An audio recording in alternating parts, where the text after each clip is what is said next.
고요한 밤, 세상의 모든 소음이 잠들고 오직 나의 숨소리와 심장의 고동 소리만이 방안을 채우는 시간. 혹시 잠 못 이루고 뒤척이고 계신가요? 오늘 하루 당신의 마음을 무겁게 짓눌렀던 일들을 떠올리고 있지는 않으신가요? 왜 나에게만 이런 일이 생기는 걸까? 왜 세상은 나에게 이토록 불공평하고 가혹한가?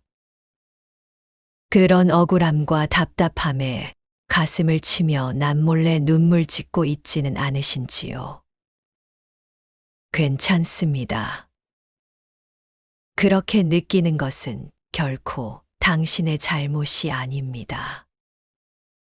삶의 무게에 지쳐 주저앉고 싶은 마음, 그 마음을 부처님께서는 누구보다 깊이 이해하고 어루만져 주십니다.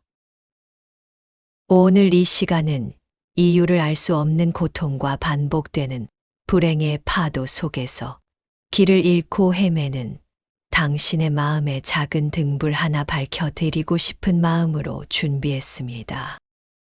부처님의 지혜를 빌려 우리를 둘러싼 이 고통의 실체가 무엇인지, 그리고 그 고통의 뿌리를 어떻게 뽑아낼 수 있는지, 그 길을 함께 걸어가 보려 합니다. 천년의 세월을 넘어 우리에게 전해지는 부처님의 가르침 속에는 이 모든 괴로움의 소용돌이를 잠재우고 고요한 평온의 바다에 이르는 길이 분명히 담겨 있습니다. 당신의 지친 영혼이 잠시나마 편안히 쉴 수 있는 쉼터가 되기를 발언하며 이야기를 시작하겠습니다. 마음이 어지럽고 삶이 고단하게 느껴질 때 우리는 자꾸만 밖에서 그 원인을 찾으려 합니다. 나를 힘들게 하는 저 사람, 내 앞을 가로막는 저 상황, 나를 알아주지 않는 세상. 마치 사방이 적으로 둘러싸인 것만 같은 기분에 휩싸이곤 합니다. 마치 이런 이야기와 같습니다. 어느 마을에 매일같이 호숫가를 찾아가 한숨을 쉬는 사람이 있었습니다. 그는 맑고 투명한 호수를 들여다보며 늘 불평을 늘어놓았습니다. 이놈의 호수는 어째서 이렇게 내 얼굴을 흉하게 비추는가? 물결은 왜 이리도 흔들려서 내 모습을 어지럽히는가? 그는 돌을 던져 일렁이는 수면을 원망하고 바람을 탓하며 화를 냈습니다. 그러던 어느 날 그곳을 지나던 한 노승이 그의 모습을 조용히 지켜보다가 나지막이 물었습니다. 거사님, 호수가 거사님의 얼굴을 흉하게 만드는 것입니까? 아니면 거사님의 성난 마음이 물결을 일으켜 모든 것을 찡그려 보이게 하는 것입니까? 우리의 삶도 이와 같습니다. 세상이라는 호수는 그저 고요히 존재할 뿐입니다. 그 호수에 비친 내 모습이 일그러져 보인다면 그것은 세상이 잘못된 것이 아니라 내 마음의 바람이 물결을 일으키고 있기 때문입니다. 나를 화나게 하는 사람의 말 한마디, 내 계획을 틀어지게 만드는 예상치 못한 사건, 미래에 대한 막연한 불안감.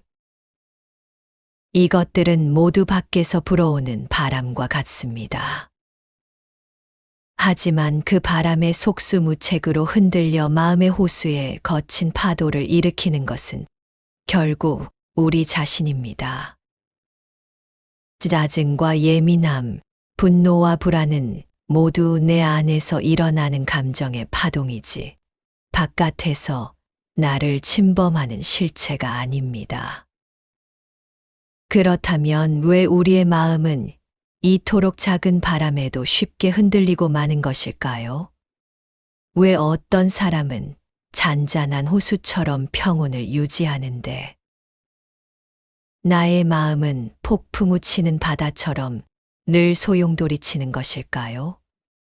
부처님께서는 그 근본적인 원인이 바로 우리가 과거로부터 지어온 수많은 생각과 말, 그리고 행동의 결과에 있다고 말씀하셨습니다. 이것을 불교에서는 업 또는 인과법이라고 부릅니다. 어렵게 생각할 것 없습니다. 콩을 심으면 콩이 나고 팥을 심으면 팥이 나는 것과 같은 자연의 이치입니다. 내가 지금 겪고 있는 괴로움이라는 열매는 과거 어느 순간에 나도 모르게 심어두었던 괴로움의 씨앗이 자라난 결과인 것입니다. 증이라함경이라는 경전에서는 이렇게 가르칩니다. 세상의 모든 일은 반드시 원인과 조건이 만나야 일어난다. 지금 나에게 닥친 불행은 결코 우연히 찾아온 것이 아닙니다. 그것은 과거의 어떤 원인, 즉 이니 현재의 어떤 조건, 즉 이 연을 만나 나타난 결과일 뿐입니다. 예를 들어 길을 가다가 돌부리에 걸려 넘어졌다고 생각해 봅시다. 길에 돌이 있었던 것은 하나의 조건, 즉 연입니다. 하지만 그 돌을 보지 못하고 걸음을 섣불리 내디딘 나의 부주의함이 바로 넘어짐의 직접적인 원인, 즉 인이 되는 것입니다. 마찬가지로 누군가의 말 한마디에 내 마음이 무너져 내렸다면 그의 말은 하나의 조건일 뿐, 그 말에 반응하여 화를 내고 상처받는 나의 마음속 오랜 습관이 바로 고통의 직접적인 원인인 것입니다. 이처럼 모든 현상은 수많은 원인과 조건들이 복잡하게 얽혀서 나타나는 것입니다. 이 깊은 인과의 이치를 깨닫지 못하면 우리는 계속해서 세상을 탓하고 남을 원망하며 고통의 굴레를 벗어날 수 없습니다. 나는 아무 잘못도 없는데 왜 이런 고통을 겪어야 하는가? 라는 억울함은 내가 심어놓은 씨앗을 까맣게 잊어버린 채 엉뚱한 밭을 탓하는 농부의 어리석음과 같습니다. 내가 지금 겪는 가난, 질병, 인간관계의 어려움, 마음의 불안은 모두 과거에 내가 지었던 탐욕과 분노, 어리석음이라는 업의 씨앗들이 자라난 모습일 수 있습니다. 그러니 진정으로 이 고통에서 벗어나고 싶다면 밖으로 향하던 시선을 거두어 나의 내면을 깊이 들여다보아야 합니다. 내 마음밭에 어떤 씨앗들이 심겨 있는지 그것을 먼저 알아차리는 것이 모든 변화의 시작입니다. 부처님께서 살아계실 때의 일입니다. 어느 날 부처님께서 제자들과 함께 마을로 탁발을 나가셨습니다. 그런데 한 남자가 부처님 일행을 보자마자 길을 막아서더니 온갖 심한 욕설과 모욕적인 말을 퍼붓기 시작했습니다. 당신은 위선자요. 사람들을 속여서 존경을 받는 사기꾼에 불과하다.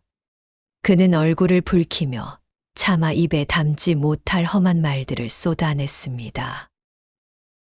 제자들은 당장이라도 달려가 그 남자를 혼내주고 싶었지만 부처님께서는 아무런 동요 없이 그저 온화한 미소를 띤 채 조용히 그의 말을 다 듣고만 계셨습니다.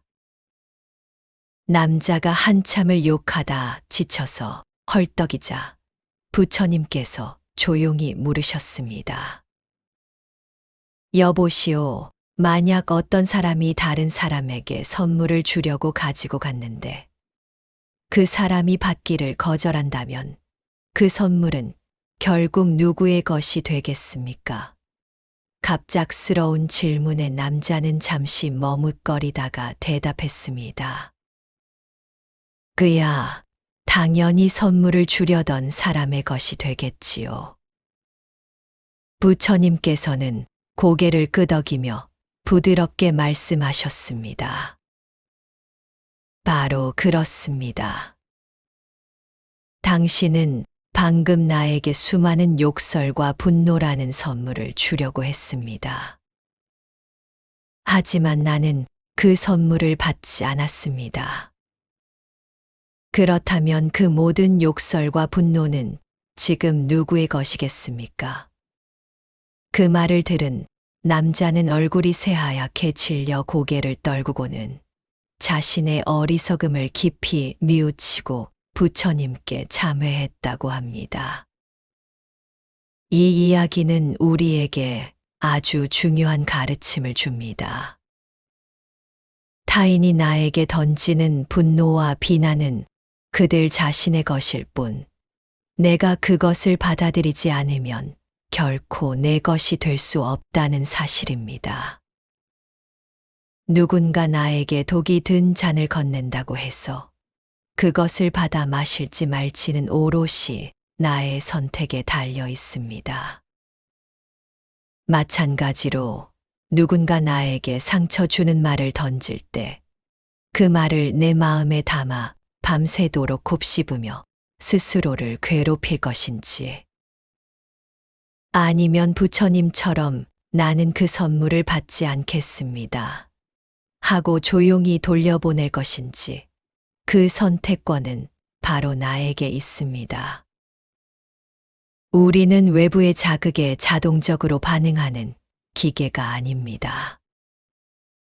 그 자극과 나의 반응 사이에는 아주 짧지만 분명한 선택의 공간이 존재합니다. 그 공간을 알아차리고 지혜롭게 선택하는 것이 바로 마음을 다스리는 수행의 핵심입니다.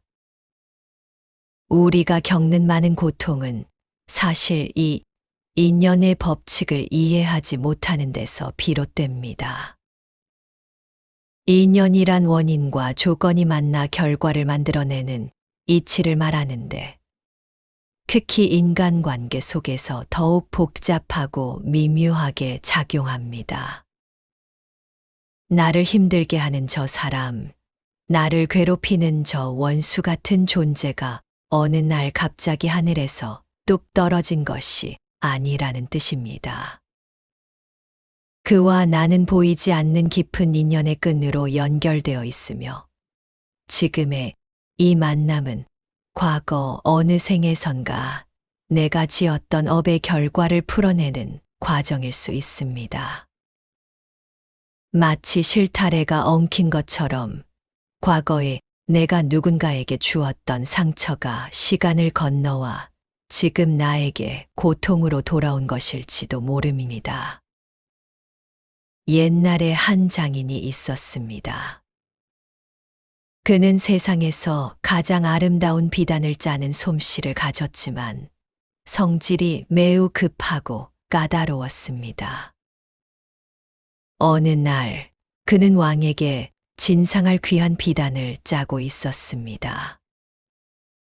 그런데 실한 올이 자꾸만 엉키는 것이었습니다. 장인은 짜증을 내며 엉킨 실을 거칠게 잡아당겼습니다. 그러자 실은 더욱 심하게 엉켜버렸고 화가 머리끝까지 치민 장인은 결국 가위로 실뭉치를 싹둑 잘라버렸습니다. 그는 엉망이 된 실뭉치를 내던지며 소리쳤습니다. 이놈의 실이 문제야. 왜 자꾸 내 속을 썩이는 게냐. 그 순간 옆에서 묵묵히 지켜보던 그의 스승이 말했습니다. 여보게, 실이 스스로 엉킨 것인가? 아니면 자네의 조급한 마음과 거친 손길이 실을 엉키게 만든 것인가? 우리가 맺고 있는 껄끄러운 인연들도 이와 같습니다.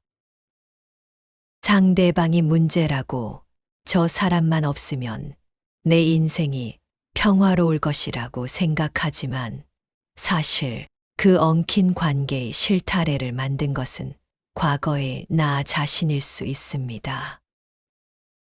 그 사람의 모습은 단지 거울과 같아서 내 안에 있는 조급함, 이기심, 분노, 미움과 같은 감정들을 비추어 보여줄 뿐입니다.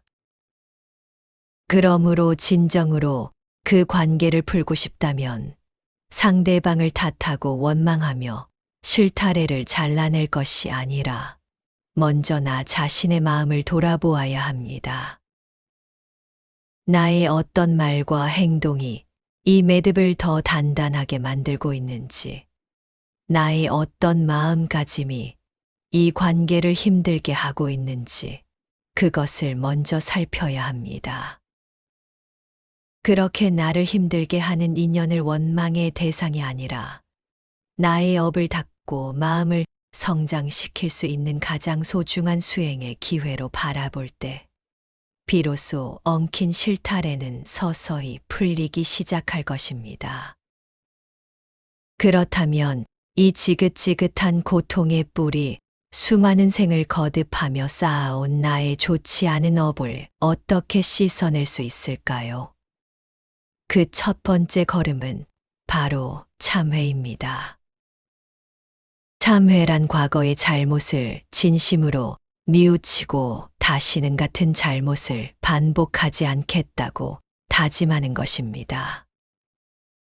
이것은 단순히 제가 잘못했습니다 라고 말하는 것을 넘어 내 고통의 원인이 외부가 아닌 바로 나 자신에게 있음을 온전히 인정하고 받아들이는 과정입니다.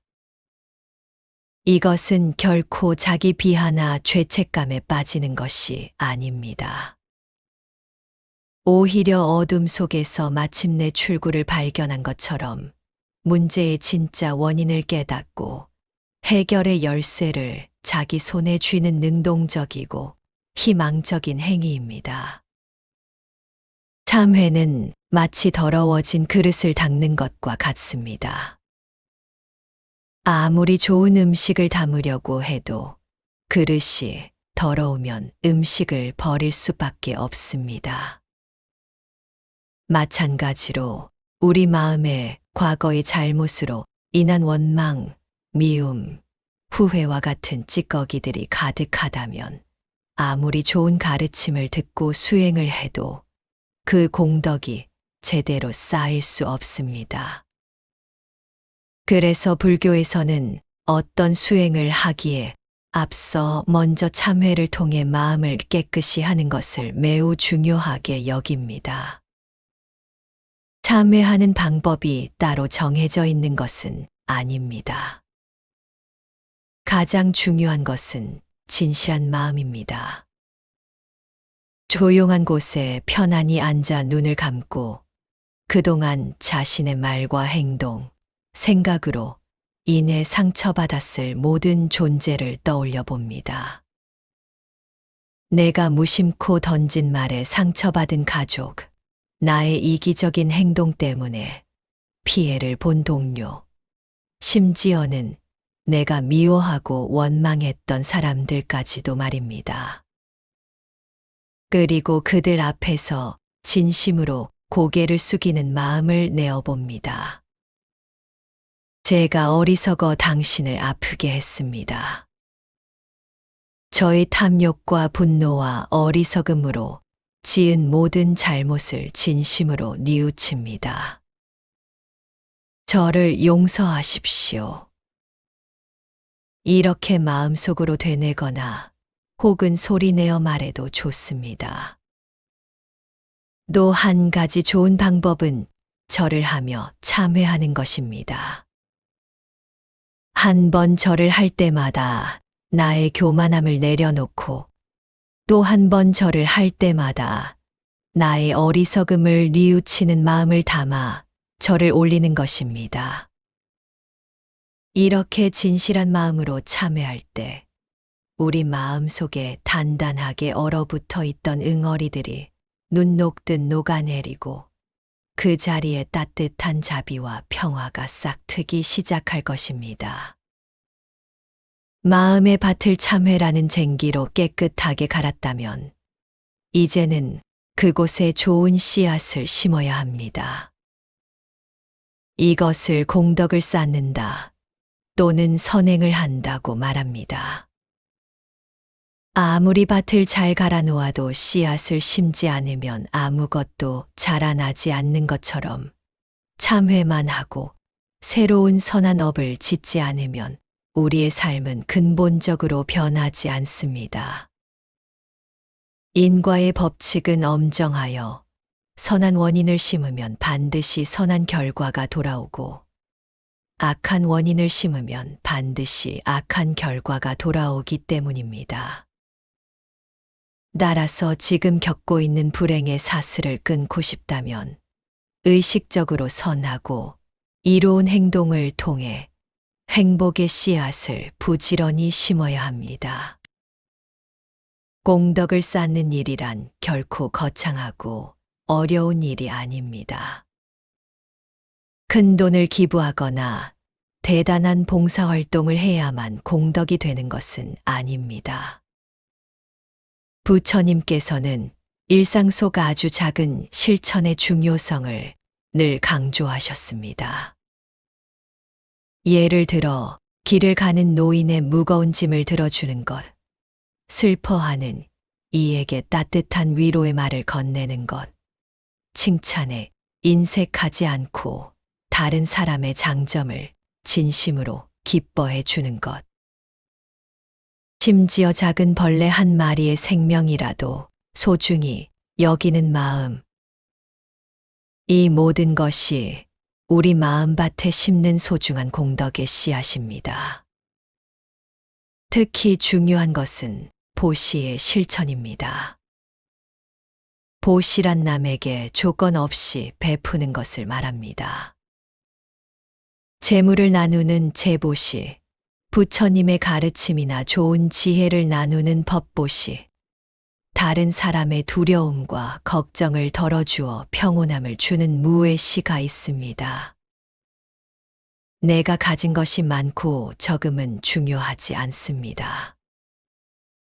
단돈 1,000원이라도 어려운 이웃을 위해 기부하는 마음, 내가 아는 좋은 지식을 다른 사람에게 기꺼이 알려주는 마음, 불안에 떠는 친구의 손을 잡아주며 괜찮아라고 말해주는 그 마음 자체가 바로 가장 큰 공덕입니다. 이렇게 나 자신만을 위하는 이기적인 마음에서 벗어나 다른 존재의 행복을 위해 무언가를 베풀 때 우리 내면에서는 놀라운 변화가 일어납니다. 탐욕과 인색함이 있던 자리에 풍요로움과 자비심이 자라나고 닫혀있던 마음의 문이 활짝 열리면서 세상과 내가 하나로 연결되는 따뜻한 기쁨을 체험하게 됩니다. 오늘부터라도 하루에 한 가지씩 아주 작은 선행이라도 꾸준히 실천해 보십시오. 그 작은 씨앗들이 모여 당신의 삶을 풍요로운 공덕의 숲으로 만들어 줄 것입니다. 참회로 마음을 정화하고 선행으로 좋은 씨앗을 심었다면 이제 그 씨앗이 잘 자라도록 매일 정성껏 밭을 돌보는 일이 남았습니다. 아무리 좋은 씨앗을 심어도 물을 주고 잡초를 뽑아주지 않으면 제대로 열매를 맺을 수 없기 때문입니다. 우리 마음의 밭을 돌보는 가장 좋은 방법이 바로 염불과 명상입니다. 이것은 흩어지고 어지러운 마음을 한 곳에 모으고 내면의 힘을 길러 어떤 외부의 바람에도 흔들리지 않는 굳건한 평온을 얻게 하는 가장 효과적인 수행법입니다. 먼저 관세음보살 염불에 대해 이야기해 보겠습니다. 관세음보살님은 세상의 모든 소리를 관하고 고통받는 중생이 그 이름을 부르기만 하면 즉시 달려와 구제해 주시는 자비의 화신입니다. 우리가 화나고 불안할 때, 억울하고 답답할 때, 마음속으로 또는 소리 내어 관세음보살, 관세음보살, 관세음보살 하고 간절히 그 이름을 부르면 관세음보살님의 자비로운 에너지가 우리의 성난 마음을 부드럽게 감싸 안아줍니다. 마치 성난 아이가 어머니의 품에 안겨 울음을 그치듯 우리의 들끓던 감정은 서서히 가라앉고 그 자리에 평온함이 깃들게 됩니다. 염불을 할 때는 그저 입으로만 기계적으로 외우는 것이 아니라 온 마음을 다해 집중해야 합니다. 나의 귀로 내가 부르는 관세음보살 소리를 하나도 놓치지 않고 듣는다는 생각으로 집중해 보십시오. 마음속에 다른 잡념이 떠오르면 그 생각을 억지로 누르려 하지 말고 아, 생각이 일어났구나 하고 알아차린 뒤 다시 부드럽게 염불 소리로 주의를 가져오면 됩니다. 이렇게 꾸준히 염불을 하다 보면 우리 마음은 거친 감정의 파도에 휩쓸려 다니는 대신 자비와 평화라는 든든한 닻을 내리게 됩니다. 부정적인 생각을 하던 습관이 점차 긍정적이고 자비로운 생각을 하는 습관으로 바뀌면서 우리의 삶 전체가 밝고 평화로운 방향으로 변하기 시작합니다. 다음으로 호흡 명상은 우리 마음을 현재 이 순간에 고요히 머무르게 하는 가장 근본적인 수행입니다. 우리의 마음은 늘 과거에 대한 후회나 미래에 대한 걱정으로 이리저리 방황하며 에너지를 소모합니다. 그러나 우리의 호흡은 언제나 지금 여기에 존재합니다. 따라서 호흡에 집중하는 것은 흩어진 마음을 지금 이 순간으로 다시 데려오는 가장 확실한 방법입니다. 방법은 아주 간단합니다.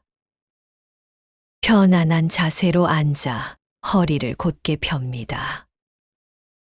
그리고 부드럽게 눈을 감고 코끝으로 들어오고 나가는 숨의 감각에 모든 의식을 집중합니다.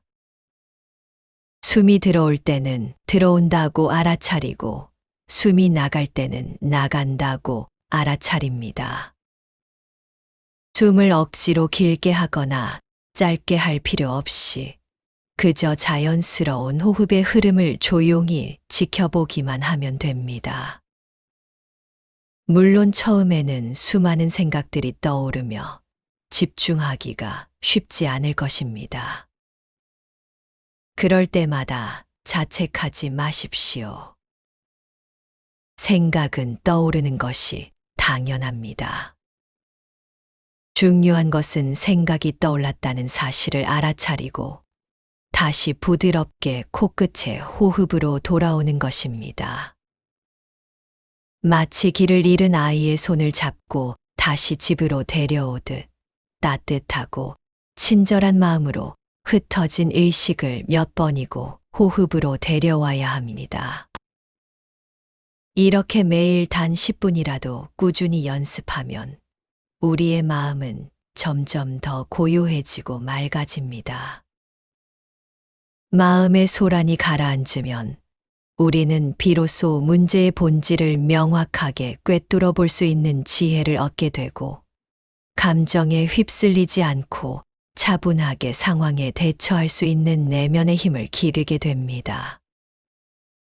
이러한 불교의 지혜와 수행법들이 실제 우리 삶에서 어떻게 적용되어 변화를 가져오는지 몇 가지 구체적인 예를 통해 살펴보겠습니다. 경기도에 사시는 한 보살님은 늘 며느리와의 갈등으로 하루하루가 지옥 같았다고 합니다.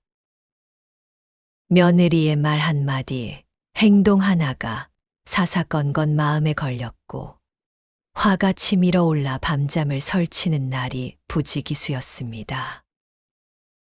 그녀는 처음에는 모든 것이 며느리의 탓이라고 생각하며 원망했지만 법문을 듣고 자신의 고통이 결국 자신의 업과 마음에 있다는 것을 깨닫게 되었습니다. 그녀가 가장 먼저 시작한 것은 참회 기도였습니다. 매일 아침 부처님 전에 절을 올리며 제가 어리석어 며느리를 미워하고 원망했습니다. 저의 성난 마음이 이 모든 갈등을 만들었습니다. 진심으로 참회합니다. 라고 기도했습니다. 그리고 며느리와 마주할 때마다 속으로 관세음보살을 염불했습니다. 며느리가 서운한 말을 할 때면 예전처럼 바로 화를 내는 대신 입을 다물고 속으로 관세음보살, 관세음보살을 외며 자신의 마음을 먼저 다스렸습니다. 또한 아무런 대가도 바라지 않고 며느리를 위해 따뜻한 차 한 잔을 타주거나 작은 선물을 건네는 등 공덕 쌓기를 실천했습니다. 처음에는 아무런 변화가 없는 것 같아 좌절하기도 했지만 몇 달을 꾸준히 실천하자 놀라운 변화가 찾아왔습니다. 그녀의 마음이 먼저 평온해지니 며느리를 바라보는 시선이 달라졌습니다. 밉기만 하던 며느리가 안쓰럽고 애틋하게 보이기 시작했습니다. 그러자 신기하게도 며느리의 태도 또한 눈에 띄게 부드러워졌고 지금은 누구보다 다정한 고부 사이가 되었다고 합니다. 또 다른 예로 평생을 성실하게 일해온 한 거사님은 갑작스럽게 회사에서 명예퇴직을 당하고 깊은 절망감과 분노에 휩싸였습니다. 세상을 향한 원망과 미래에 대한 불안으로 매일 술로 밤을 지새우며 몸과 마음이 모두 망가져 갔습니다. 그러던 중 우연히 절에 다니기 시작하며 호흡 명상을 배우게 되었습니다. 처음에는 가만히 앉아 있는 것조차 고통이었지만 스님의 지도에 따라 매일 아침 저녁으로 숨을 고르는 연습을 했습니다. 분노와 불안감이 파도처럼 밀려올 때마다 그는 코끝의 숨결에 의식을 집중하며 그 감정의 파도가 스스로 왔다가 사라지는 것을 그저 지켜보았습니다. 또한 자기 전에는 그날 하루 감사했던 일 3가지를 떠올리며 적는 감사 일기를 쓰기 시작했습니다. 처음에는 감사할 일이 하나도 없는 것 같았지만 오늘도 무사히 눈을 뜰 수 있음에 감사합니다. 따뜻한 밥 한 끼 먹을 수 있음에 감사합니다. 와 같이 아주 작은 것부터 찾아 나갔습니다. 몇 달 후 그는 더 이상 과거에 얽매여 분노하거나 미래를 불안해하지 않는 자신을 발견했습니다. 명상과 감사를 통해 마음의 중심이 단단히 서자 그는 새로운 일을 시작할 용기를 얻었고 지금은 작은 가게를 운영하며 제2의 인생을 활기차게 살아가고 있다고 합니다. 이처럼 부처님의 가르침은 결코 멀리 있는 관념이 아니라 우리의 구체적인 삶을 변화시키는 가장 현실적이고 강력한 힘을 가지고 있습니다. 이제 긴 여정의 끝에 다다랐습니다. 오늘 우리는 이유 모를 고통의 실체를 찾아 함께 길을 떠났습니다. 그 고통이 밖에서 온 것이 아니라 내 마음속 오랜 업의 씨앗에서 비롯된 것임을 알게 되었고, 그 씨앗을 바꾸어 새로운 운명을 창조하는 방법을 배웠습니다. 참회를 통해 마음밭을 갈고 선행과 보시로 공덕의 씨앗을 심고 염불과 명상으로 매일 정성껏 그 밭을 가꾸는 것. 이것이 바로 고통의 굴레에서 벗어나 진정한 행복과 평화를 얻는 길입니다. 기억하십시오.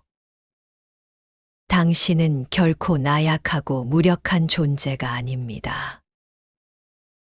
당신은 당신 마음의 주인이자 당신 운명의 창조자입니다. 지금 겪고 있는 시련이 아무리 거대하고 캄캄한 절벽처럼 느껴지더라도 그 절벽을 깎아 평탄한 길을 만들 수 있는 힘은 오직 당신 안에 있습니다. 부처님께서는 그 길을 먼저 걸어가신 위대한 스승으로서 우리에게 그 길을 환히 비춰주고 계실 뿐입니다.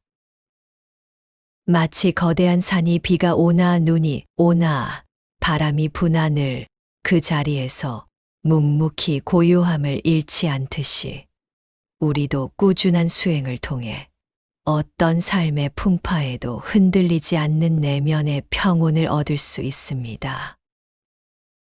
오늘 당장 모든 것을 바꾸려 조급해하지 마십시오.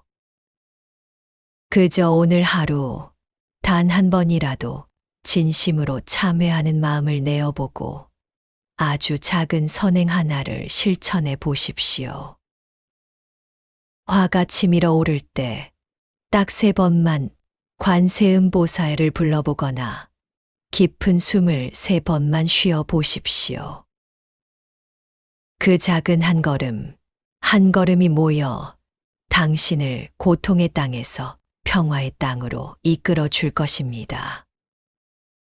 당신의 마음밭에 심긴 불성, 즉 부처가 될 수 있는 무한한 잠재력의 씨앗은 결코 죽지 않습니다. 이제 그 씨앗에 자비의 물을 주고 지혜의 햇살을 비추어 아름다운 깨달음의 꽃을 피워낼 차례입니다. 오늘 이 인연을 맺으신 모든 분들의 삶에 부처님의 가피가 늘 함께하여 마음에 평온이 깃들고 삶에 행복이 가득하기를 진심으로 발언합니다. 당신의 모든 발걸음이 지혜와 자비로 향하기를, 당신의 모든 숨결이 평화와 안락으로 가득하기를 두 손 모아 기원합니다. 다음 시간에 더 귀한 가르침으로 다시 찾아뵐 때까지 부디 평안하십시오. 감사합니다.